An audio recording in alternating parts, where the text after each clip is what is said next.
Ayan, magandang umaga po sa inyo mga ka-farmer. Let's go farming na po. Ito na po yung ating mga alagang manok. Kahapon nakapagbawas tayo ng ilan tsaka kanina. Pero bukas po magpapa-order na tayo ng marami. Marami na po tumutong sa kanila sa 1.6, 1.7. Pwede na po yun. Baka siguro mga 100 pieces kaya na nito sa 1.7. Kapag gantong buwan po na taglamig, normal na tumataas po yung halaga ng presyo ng manok kasi po mahirap po magpalaki. Isipin niyo pag sa brooding stage pa lang, pagka malamig ang panahon, gumagamit po ng LPG. Kung di po LPG, uling.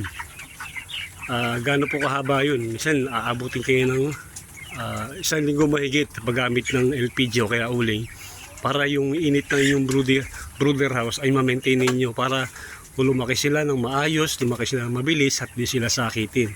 Kapag hindi naman kayo naglagay ng heater sa inyong kulungan sa brooder, ang mangyayari po niyan, yung mortality niyo ay malaki, tapos ang inyong manok ay hindi lalaki ng mabilis, kukonsumo lang ng maraming patoka, pero kapag laki, hindi ganun kadali. Kaya anong nangyayari, tumataas po talaga yung expenses o yung maintenance sa kanila. Kaya ang ginagawa, dinadagdag sa presyo ng manok para mabawi nila yung pinuhunan nila. Yung iba, kapag medyo malaki-laking puhunan, marami silang aalagaan, nag-i-stop na lang muna sila. At ginagawa nila, inaayos nila yung kanilang kulungan. Yun ang pinaka-time para magkumpuni yung mga dapat ayusin sa kanilang kulungan. Tapos kapag month of January hanggang February, yan, mag-i-start niya mga yan. Kaya po pag ganun, maraming humihinto, tumataas po yung demand, pero ang supply po ay nagiging kaunti. Kaya tumataas po yung presyo ng manok, lalo pa sasabayan pa ng pagtaas ng presyo ng patuka. Kaya ayan, tapos ngayon pa, lalo pa maraming kukusuman ng manok dahil yung baboy ay hindi pa rin kagaya ng dati. Kaya yung karamihan ng iba, ang punta ay sa manok. Kaya yung ibang nag-aalaga ng broiler, talagang sumusugal na lang.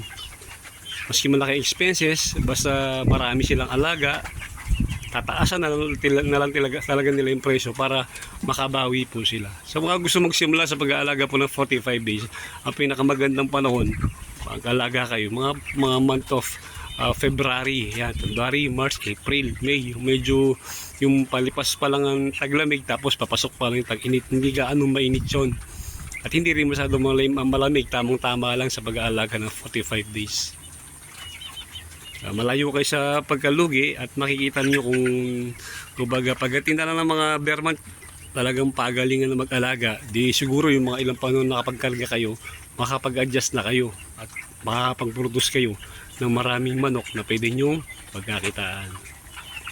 Ayan, maraming salamat po mga ka-farmer. Bukas po magpapa-order na tayo ng marami. Baka di na tayo makapag-vlog uli, abala na, kaya nag-video na tayo ngayon. Maraming salamat po. Salamat po sa mga bagong subscriber. At maraming salamat po sa mga nagko-comment, sa mga nagsishare, sa mga nagla-like. Mabuhay po kayo. May pera po sa pagpa-farming, may pera po sa pag-aalaga ng 45 days. Tiyagaan lang po talaga. Magandang umaga po at mabuhay po kayong lahat.